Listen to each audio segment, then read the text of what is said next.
अस्सलाम वालेकुम नाज़रीन, डॉक्टर दानिश रियल फोकस के साथ हाजिर है। 8 फरवरी और आज आप देख लें तकरीबन 13 दिन गुज़र गए हैं इलेक्शंस को और नोटिफिकेशन भी जारी हो गया है। लेकिन जो इस वक्त सबसे अहम तरीन 2-3 चीज़ें हैं, एक तो ये है कि जी अब ज़ाहिर है जिन लोगों के क्लेम हैं कि ये इलेक्शन जो है वो सही नहीं हुआ है, तो वो इलेक्शन ट्रिब्यूनल या इलेक्शन कमीशन जाएंगे या अदालतों में जाएंगे और वो जा रहे हैं। और ऐसी सूरत हाल में आप देख रहे हैं कि इस्लामाबाद के तीनों नोटिफिकेशन को मुअत्तल कर दिया हाई कोर्ट ने। अब सिंध हाई कोर्ट में भी सेम केस है, अब देखें वो क्या करता है।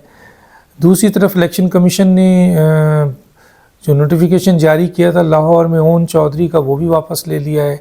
तो इस वक्त मुख्तलिफ उम्मीदवार अदालतों में गए हुए हैं और एक बहुत बड़ा मसला जो PTI के लिए था वो हल हो गया है, और वो ये है कि उनको किसी न किसी सियासी पार्टी को जो कि इस वक्त मौजूद हैं उनको ज्वाइन करना है, इनके आज़ाद उम्मीदवारों को, क्योंकि इनकी अपनी पार्टी मौजूद होने के बावजूद वो इसका हिस्सा नहीं बन रहे हैं।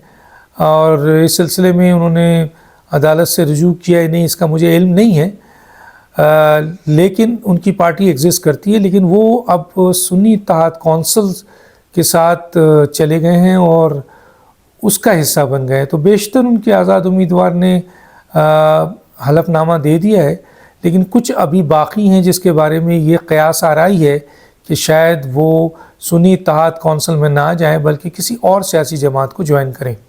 अब ये बात किस हद तक सही होगी, जो कि बहुत बड़ी क़यास आ रही है, ये वक्त बताएगा, क्योंकि तोड़ने की कोशिश तो बहुत अरसे से हो रही थी। कुछ आज़ाद उम्मीदवार हैं वो ऑलरेडी अपने पसंद के पीपल्स पार्टी, PMLN या और किसी जमात में शामिल हो रहे हैं। अब जो मैटर्स बहुत ही इम्पॉर्टेंट है वो ये है कि जी आया हुकूमत साजी कौन करेगा। PTI कहती है हम करेंगे और अकेले करेंगे, और उनके पास जो मौजूदा इस वक्त नंबर हैं 92, 93 उस पर तो नहीं कर सकते। और अब उन्होंने जो सुन्नी इत्तेहाद कौंसिल किया उससे उनको रिज़र्व सीट तो मिल जाएगी, लेकिन उसके बावजूद वो 169 तक नहीं पहुंच सकते जब तक कि PMLN पीपल्स पार्टी को वो शामिल ना करें या MQM या तमाम छोटी जमातों को साथ ना मिला लें। तो बड़ा मुश्किल मसला है। दूसरी तरफ PMLN और पीपल्स पार्टी मिलकर और MQM मिलकर उस टारगेट को पूरा कर सकते हैं रिज़र्व सीट के साथ जो 169 है।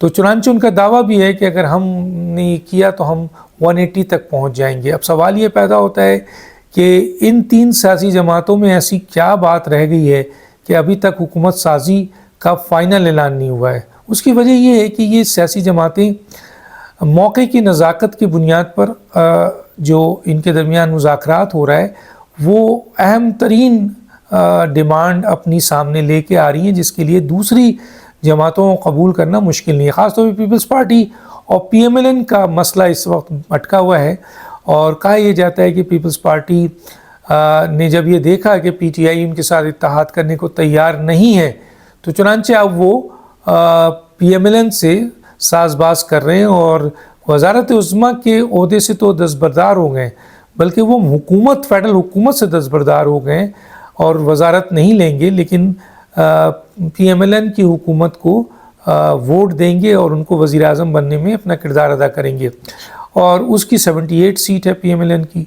तो चुनांचे 54 सीट पीपल्स पार्टी की और दूसरी जमातों की 17 सीट MQM की मिल के तो बना तो लेंगे, लेकिन जब हुकूमत में पीपल्स पार्टी नहीं होगी इसका मतलब है PMLN पूरा बोझ उठाएगी हुकूमत का। और ऐसे में पीपल्स पार्टी के लिए बड़ा आसान होगा कि अगर हालात ख़राब हैं तो वो अपना पार्लियामेंट में जो सपोर्ट है वो ख़त्म करे और PMLN की हुकूमत एकदम ख़त्म हो जाएगी। चुनांचे ये एक बड़ी कमज़ोर हुकूमत होगी PMLN की। ऐसी सूरत हाल में PMLN के एक ग्रुप ये कहता है कि हमें हुकूमत का हिस्सा नहीं बनना चाहिए, हमें भी अपोजिशन में बैठना चाहिए, और एक हिस्सा कहता है कि नहीं जी हमें हुकूमत में जाना चाहिए। अब हुकूमत में जाना है तो सदर का ओहदा दीजिए, चेयरमैन सेनेट स्पीकर के ओहदे पे कॉम्प्रोमाइज़ करें और बलूचिस्तान का ओहदा यानी हुकूमत दें। अब ऐसी सूरत हाल में सदर का जो ओहदा है वो देने किसी भी सूरत में देने को PMLN तैयार नहीं है।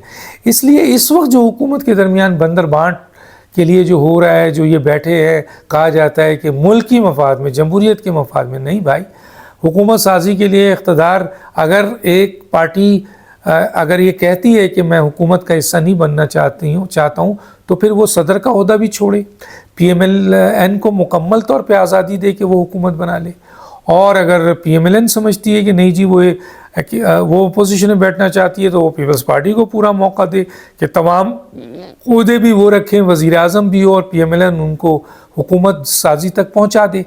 لیکن یہاں تو بندر بانٹ ہو رہی ہے، ایک دوسرے سے سیٹیں گھسیٹی جا رہی ہیں، ایک دوسرے کی سیٹیں بلیک میلنگ کی جا رہی ہے، دباؤ ڈالا جا رہا ہے۔ لیکن بہرحال دونوں سیاسی جماعتیں اس وقت ٹیبل پہ بیٹھ کر ان مسئلوں کو سلجھانے میں، یعنی اپنے اقتدار میں اہم ترین عہدے حاصل کرنے میں ابھی تک ناکام نظر آ رہی ہیں۔ دیکھیں آگے کیا ہوتا ہے، یہ کیوس بڑھتا جا رہا ہے۔ ایسی صورتحال میں اگر پی ایم ایل این بھی اپوزیشن میں بیٹھ جاتی ہے، پیپلز پارٹی بھی بیٹھ جاتی ہے، پی ٹی آئی ان سیٹوں کی بنیاد پر حکومت نہیں بنا سکتی ہے، تو پھر کیا ہوگا؟ ملک میں ایک ایمرجنسی کے حالات پیدا ہو جائیں گے، اور ہو سکتا ہے کہ صدر مملکت ایمرجنسی کا نفاذ کر دیں اور موجودہ جو بھی حکومت ہے اس میں کچھ رد و بدل، کیئر ٹیکر حکومت میں رد و بدل کر کے ایک قومی حکومت بنا دے اور اس کو چلایا جائے۔ اور ظاہر ہے اس میں اہم ترین ادارے اور جوڈیشری جو ہے صدر مملکت کے اس اقدام کے پیچھے کھڑے ہو جائیں گے۔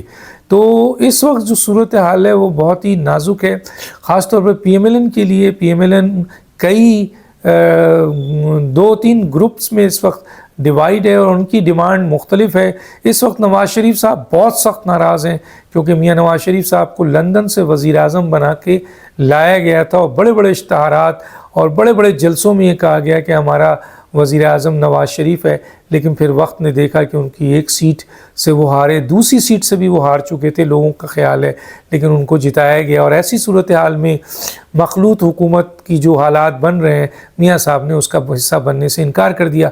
میاں صاحب اس وقت سنا ہے بہت غصے میں ہیں، اور وہ کسی دن بھی جب میڈیا کے سامنے آئیں گے تو وہ اپنے دل کی بھڑاس نکالیں گے، اور یقیناً وہ سب سے زیادہ ان لوگوں پہ گرجیں گے جن کی بنیاد پر وہ لندن سے پاکستان آئے، اور پاکستان میں آنے کے بعد وزارت عظمیٰ کا یقین کر کے انہوں نے ایک وزیر اعظم کا اسپیچ دی، ویسے ہی سارے کام کیے، لیکن اب وہ اس وزارت عظمیٰ سے فارغ ہیں۔ تو بڑا گیم ہوا ہے، کس کے ساتھ ہوا ہے؟ بہت سے لوگوں کے ساتھ ہوا ہے۔ دیکھتے ہیں آگے کیا ہوتا ہے۔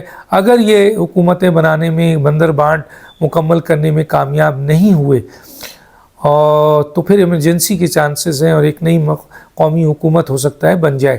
اور اگر یہ حکومت سازی میں تیار ہو گئے تو یہ کمزور ترین حکومت ہوگی، اور پھر یہ جس طریقے سے ایک دوسرے سے لڑیں گے وہ پوری دنیا دیکھے گی، جس سے پاکستان کے سیاسی معاملات بہت خراب ہوں گے، اور معاشی عدم استحکام بڑھے گا، اور عوام کا اس حکومت کے پیچھے نہیں کھڑے ہوں گے، کیونکہ وہ سمجھتے ہیں کہ ہمارے ووٹوں سے یہ لوگ نہیں آئے۔ ڈاکٹر دانش اللہ حافظ۔